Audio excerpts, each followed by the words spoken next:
अच्छा एक बात बताओ, वो अदील के दामाद का क्या नाम था? जरियून। जरियून, हाँ। आई don't know why I feel कि मैंने उसे कहीं देखा है। उसकी शख्सियत में अजीब सा गुरूर, अकड़, अजनबियत, गॉड नोज उसके साथ क्या है। Sir if I may ask, Zariyun को आपने पहले कहाँ देखा है? कहाँ देखा एग्जैक्टली तो मैं नहीं बता सकता। हाँ बेटा, जैसे ही मुझे याद आया, you will be the first one to know. एक काम करो, ये मेरा कार्ड है, ये रखो। इसमें मेरा नेशनल और इंटरनेशनल दोनों नंबर्स हैं।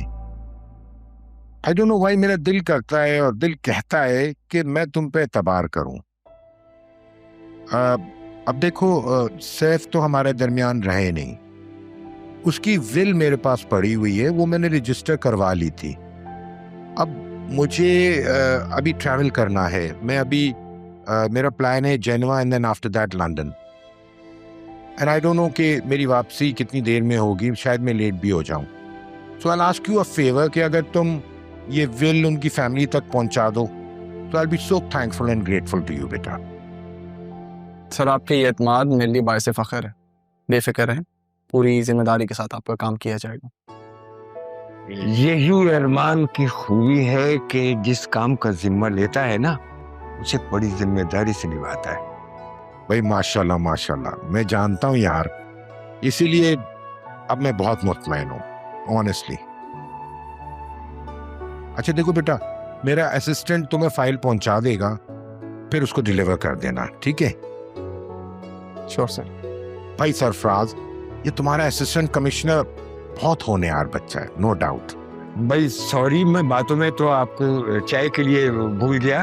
बिल्कुल, अभी मंगवाता हूँ, आप पीनी चाय।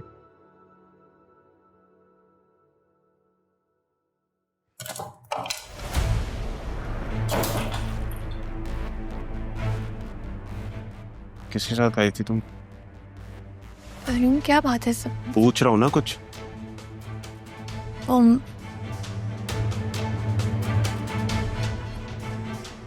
मैं दरअसल झूठ मत बोलो मेरे साथ, सच सच बताओ। हाँ छोड़े, मुझे दर्द हो रहा है, क्या करें आप? बाहर में जाए तुम्हारा दर्द। कैसे झूठ बोल रही हो? क्या चल रहा है तुम दोनों के बीच में? बोलो। कैसे घटिया बातें कर रहे हैं आप? दिमाग ठीक है आप? दिमाग मेरा ठीक है, तुम्हारा खराब हो गया दिमाग। मुलाजिम ने मुझे बताया उस 2 टके के आदमी के साथ घूम रही थी तुम। शर्म नहीं आई तुम्हें? उसने हमारी खानदान की इज्जत पे हाथ डाला था, तुम उसके साथ घूम रही हो। मैं कोई सफाई नहीं, चुप चुप। आइंदा के बाद में कोई ऐसी हरकत ना सुनूं, बेवकूफ लड़की।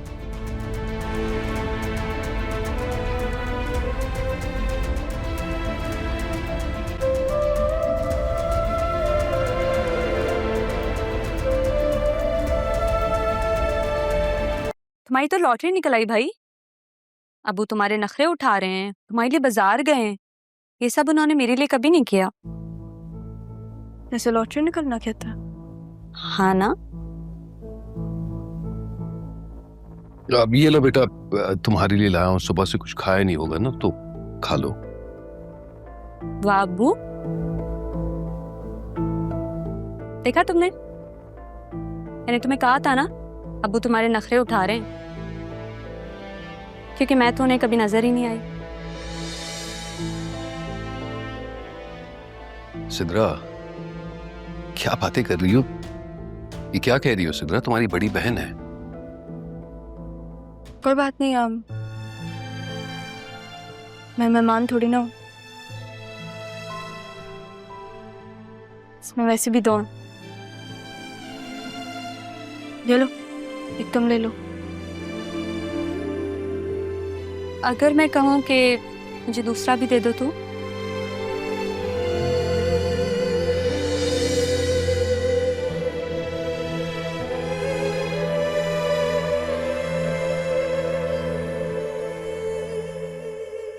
मैं थैंक यू कहूंगी, ये बिल्कुल भी नहीं सोचना। ये क्या बदतमीजी है सिद्रा? इतनी भूखी हो? ये मैं राहा के लिए लाया था, जब आपकी बड़ी बेटी को कोई एतराज नहीं है तो आपको क्या हो रहा है अब्बू? और सुनो, थैंक यू नहीं कहूंगी मैं। कोई बात नहीं। इसकी तरफ से मैं सॉरी कह देता हूँ। और मुझे पूरा अंदाजा था, इसलिए ये छुपाकर कुछ बेकरी का सामान भी लाया हूँ। इसमें पैटिस वगैरह हैं, खा लो। हाँ, थैंक यू। और एक बात याद रखना, यहाँ तुम्हारे साथ कुछ भी हो सकता है, इसलिए हिम्मत करके मुकाबला करना होगा। मुझे आदत है बचपन से, आप फिक्र नहीं करें। बचपन से? क्यों? वहाँ आसिया मामी थी, यहाँ ये लोग हैं। वहाँ पे भी मेरी माँ नहीं थी और यहाँ पे भी नहीं है। अच्छा, यूं अकेली बैठकर सोचती रहोगी, खामखा परेशान हो जाओगी। और याद रखना, ये लोग तुम्हारी जिंदगी काफी मुश्किल बनाएंगे। अब खा लो, और कुछ चाहिए तो बताना। जी।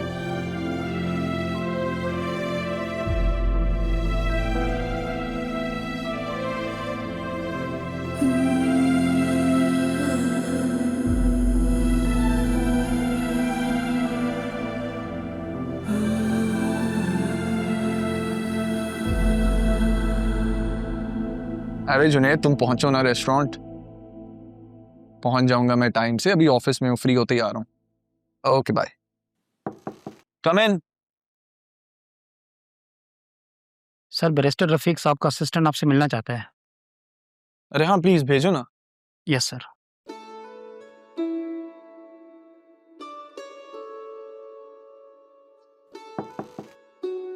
कम इन। अस्सलाम वालेकुम। वालेकुम अस्सलाम, आइए बैठिए। Thank you. सर, रफीक साहब ने ये फाइल दी थी और कहा था कि आपको देनी है। बहुत शुक्रिया। रफीक साहब को मेरा सलाम कहिएगा। जी जी, जरूर मैं कह दूंगा। अच्छा सर, मुझे इजाजत दें। अरे बैठे ना प्लीज, चाय कॉफी। अरे नहीं सर, प्लीज चलते हैं। चले, थैंक यू।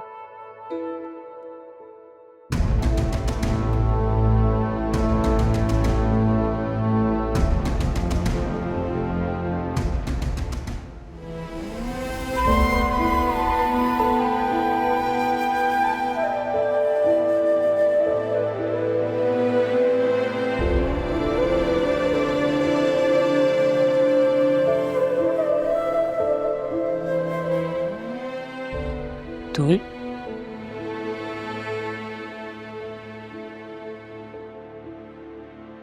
सरियून ने कुछ कहा है? लड़ाई हुई है? तुम रोई हो?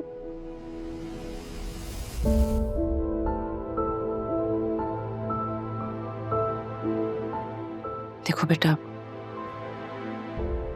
शादी में ऊंच नीच होती है, ऐसे भी शादी एक समझौता होता है। एक दूसरे को बर्दाश्त करना पड़ता है। कभी वो तुम्हें कुछ कह देगा, कभी तुम उसे कुछ कह दोगी। ये जो शौहर का गुस्सा होता है ना, ये भी उसकी मोहब्बत का एक अंदाज होता है। बस बीवी को ये बात समझ नहीं आनी चाहिए